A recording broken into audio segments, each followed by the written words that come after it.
You want the story of the Pillowman? It's a bit downbeat, isn't it? Alright. Alright. Let's see. How does it start? Yes, I know it starts with Once Upon a Time, but I'm trying to think of actually how it starts. Oh, right. Michael, all right. Jesus. Once upon a time, there was a man who didn't look like a normal man. He was about 9 feet tall, and he was made of pink fluffy pillows. His arms were pillows, and his legs were pillows. His body was a pillow, even his head was a pillow. And on his head he had these big black button eyes, and a big smiley mouth, which was always smiling, so you could see his teeth, which of course were also made of pillows. And the Pillowman, he had to look like this. He had to look soft and safe because of his job. Because his job was a very sad and dreadful one. You see, when a man or a woman was very, very sad because they had a hard and dreadful life and they just wanted it to end it all. They just wanted to take all the pain away. Well, just as they were about to do it, by bullet or by razor, by gas or whatever preferred method of suicide. No, sorry, preferred's probably the wrong word.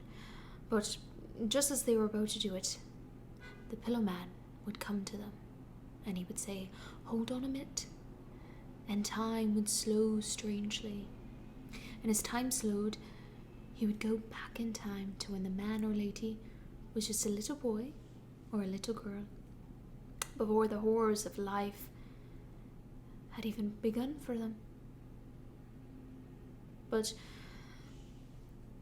the Pillowman's job was very, very sad, because essentially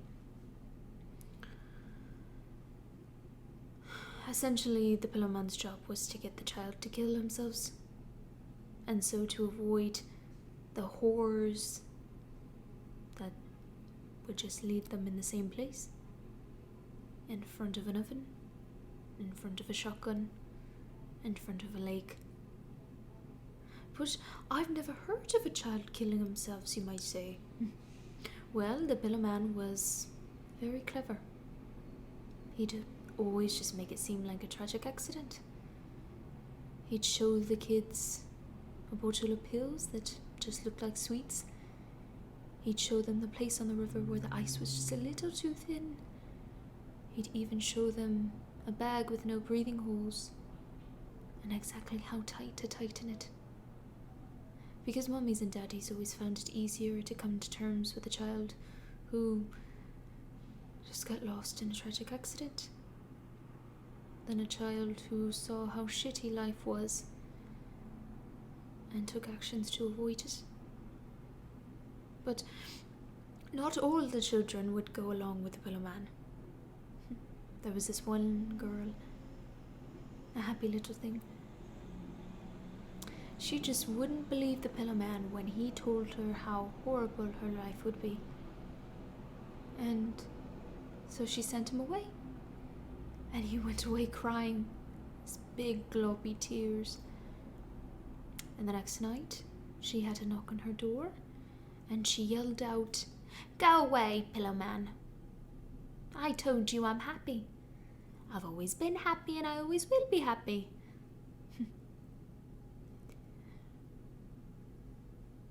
But it wasn't the Pillowman. It was another man. And her mummy and daddy weren't home. And this man would always visit her when her mummy and daddy weren't home. And she soon became very, very sad. And as she sat in front of the oven on her 21st birthday, she asked the Pillowman, Why didn't you try to convince me? And the Pillowman said, I did. I did try to convince you.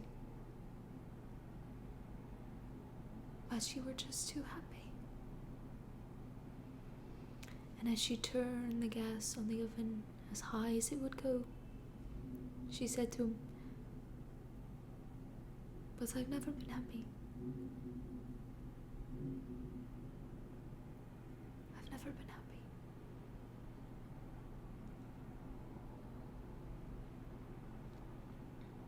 Well, the end of the Pillowman story. Well, when the Pillowman was successful, a child would die horrifically. And when the Pillowman was unsuccessful, a child would have a horrific life, grow into an adult, who then would have a horrific life, and then die horrifically. So as big and as fluffy as the Pillowman was, he'd just go around crying all the time. Just gloppy tears everywhere that would make puddles. So he decided, I'll do one final job, and that'd be it. So he decided to go to a place that he remembered from a time before, near a pretty river. And he grabbed a can of petrol with him. And there was this old weeping willow tree that he sat by and waited. And across the way there was this caravan. And the door opened, and there were these footsteps that slowly led to the willow tree. And the Pillowman heard a little boy's voice. I'm just going out to play, Mum. And the mum said, well, don't be late for tea. And as the footsteps got closer and closer, the branch of the willow tree parted, and the Pillowman saw that it wasn't a little boy at all. It was a little pillow boy. And he said to the Pillowman, hello. And the Pillowman said to the pillow boy, hello. And he sat him down, and he told him all about his sad job and the dead kids. And the pillow boy instantly understood, because he was such a happy little fella, and all he ever wanted to do was tell people. So he grabbed the can of petrol and poured it all over himself. And he said to the Pillowman, will you tell my mum I won't be home for tea tonight? And the Pillowman, through his grubby tears, said, yes, I will. Thank you. And the pillow boy struck a match. And as the Pillowman sat there watching him, slowly fading away, the last thing he saw was the pillow boy's smiley mouth slowly melting, sinking into nothingness. That was the last thing he saw. The last thing he heard was something entirely different. The last thing he heard was something he hadn't even contemplated. The last thing he heard was the hundreds of thousands of screams of all the dead children that he'd helped commit suicide, coming back to life and going on to lead their destined lives of horrid and wretchedness, because the Pillowman hadn't been there to prevent it.